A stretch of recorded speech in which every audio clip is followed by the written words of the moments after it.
Joined here by former State Senator Mike Johnston. He is the first high-profile Democrat to challenge Republican Senator Cory Gardner. Thank you for coming in. Thanks so much for having me. Do you intend to make this race about Senator Gardner or about President Trump? Well, I think it's about both. I mean, you saw Senator Gardner endorse President Trump yesterday, and they have both run away from the hardest problems, issues like climate change or gun violence that Americans care mostly about, and instead they've created all these new problems, like trying to take health care away from the million Coloradans who need it the most or shutting down the government. And I think Coloradans are looking for a senator who's going to run at the toughest problems and who's going to have the leadership to actually bring progressive policies to solve them. So I think they've distinctly led the country in the wrong direction. I think people are looking for someone to lead it back.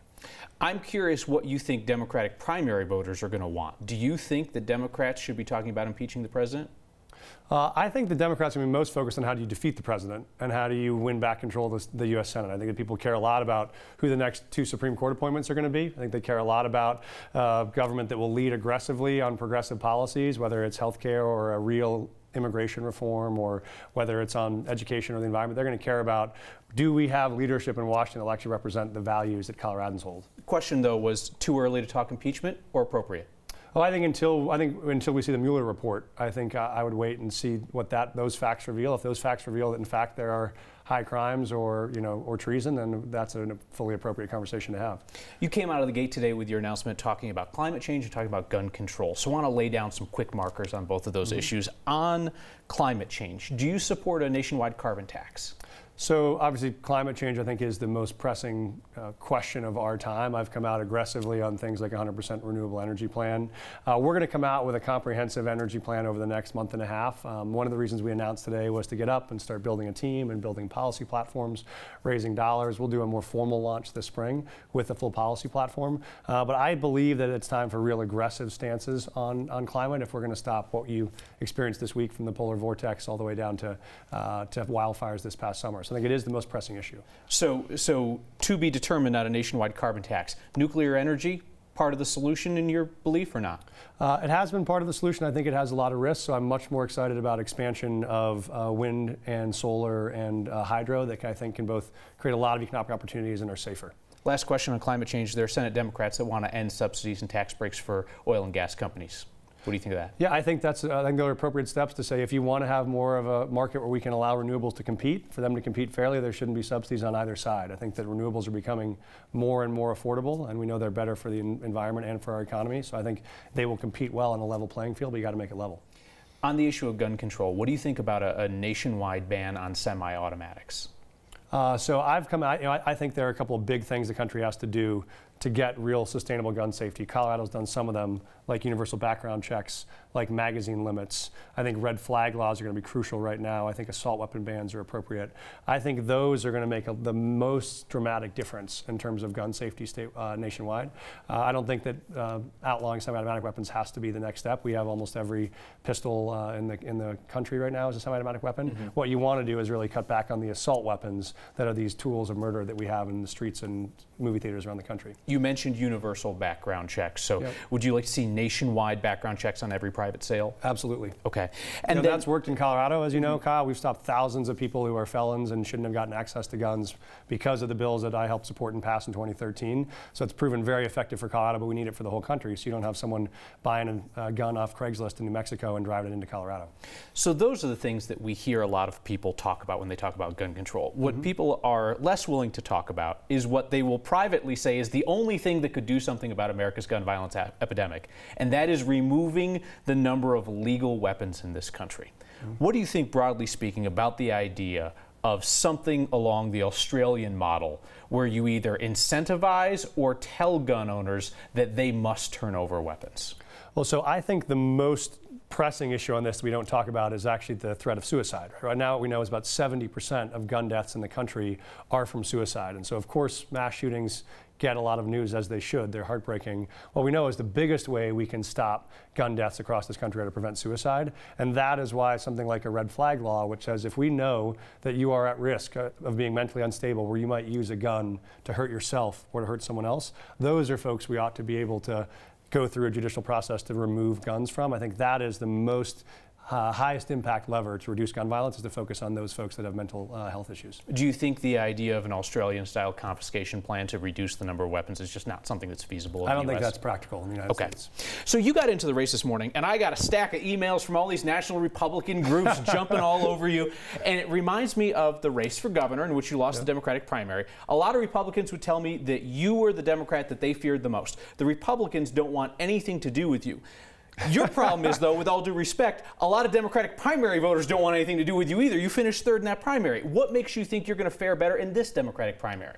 Well, it is a strange form of flattery that the Republicans were certainly very worried that I got in this morning. And I think, they know that Cory Gardner is really at risk, and they know that I'm a progressive who's been able to pass real bold policy who they know can win. And so I think what we're looking for is, what people want in the primary vote is going to be someone who they know has the courage to run to hard problems, is willing to take on folks like the NRA and major interest groups and win, as I've done, and are able to really stand up for progressive policies that matter. I've done it on education, done it on the environment, done it on guns. And so I think our primary voters are really focused on making sure we win back the U.S. Senate, win back the Supreme Court, and they want a strong progressive who's willing to go toe-to-toe with Donald Trump, and I can do that. I'm going to push you again on the question, though, because I can understand where you might say, well, you know what, I lost to Jared Polis in his personal fortune.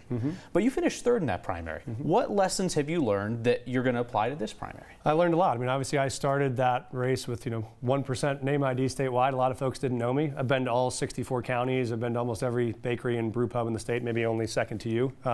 And so that means I've gotten the chance to hear from a lot of Coloradans who now know me and believe that I have the chance to really lead on these issues. And I think they just keep coming back to, they really want someone who is going to run at the big problems. That's what I've done. That's what my record is. I did it as a teacher. I've done it as a school principal. Did it working for President Obama. And every one of these progressive arenas have taken on big change and succeeded. And that's where I think people are most hungry for. Yes or no question, would you get out of the race if Governor Hickenlooper wants to run for the Senate? Well, I think unless Governor Hickenlooper is opening a brewery in Des Moines, I don't think Governor Hickenlooper has any plans to run for the U.S. Senate. Suppose the president thing doesn't work out for him. You know it's not an inordinate question. There's a possibility. Would you clear the race if he wants in? I don't know that. I'd certainly be willing to talk to him about it. John Hickenlooper and I are friends. I'm a big fan, and so I think he's got bigger things in store than this race. But if he called me to have that conversation, I'd certainly be willing to talk to him. Let's talk about the office where you're applying to work, the U.S. Senate. Yep. If you were there, you'd be following the lead of Senate Minority Leader Chuck Schumer. Do you know the guy? Do you feel like he's somebody who shares your values? I've met him once or twice. I do think we share a lot of values. He cares about a lot of things that I care about. I mean, no one, including my wife, agrees with me on 100% of the issues, so I never expect that with anybody that I partner with. But I think that we share a lot of the core commitments, that we both want to see real change on making health care affordable. We want to see an economy that's going to support working families across the country. We want to see a Supreme Court that's going to uphold women's health over the next 25 years. So I think there are a lot of values that we share, but I always take every person as an individual, and they're never going to be 100% agreement. I'm curious who you would try to emulate in the Senate. So, I mean, you look at the Senate Democrats, there's a pretty wide gamut. I mean, you got Bernie Sanders on the far left, you got West Virginia's Joe Manchin, he's a pretty moderate guy, votes for President Trump some of the time. Other than Michael Bennet, because he's the easy answer, who do you look at in the Senate and say, I would like to emulate that person? I think Michael Bennet obviously did a great job, but I won't take that sheet. But I do think Colorado has a long legacy of Democratic senators who have been very effective and very courageous. I think that Gary Hart was very effective on everything from national defense to domestic policy. I think that I think that Tim Wirth was very effective in that space. I think we have a legacy in Colorado of really courageous progressives who find a way to get things done on issues that matter, and those would be my templates. And so I think there's a long, proud history in Colorado of people who have led on issues like this. And I think it's another area where something like, Cory Gardner, first senator in 50 years from Colorado not to sponsor the Wilderness Act. Like, those are things that used to be bipartisan issues, and Gardner has just defected from the rest of the mainstream on. And so that's a place where I think Colorado wants back the kind of leadership we've had before. Education is your area of expertise. What's one federal education policy that you would like to lead on and change? Well, one of the most important issues we're seeing in education right now is funding, which you see playing out in Colorado and around the country, which we can't afford to keep great teachers in a system where we have one of the lowest paid teacher forces in the country. So I think one of the big issues has to be we ought to realign federal priorities around putting more federal dollars into education so that we can actually attract great teachers, keep them, and support them. I think that's one of the places where we ought to be doing less subsidies for some of these multinational corporations and more dollars to fund the schools that need them the most. I was going to ask you where the money comes from, but you answered that question. Speaking of education, I know this is a state issue, but it's in the news and it's your area of expertise. Mm-hmm. You also wanted to be governor. So I have to ask you, do you think that Governor Polis should side with the Denver School District and intervene to block the teacher strike?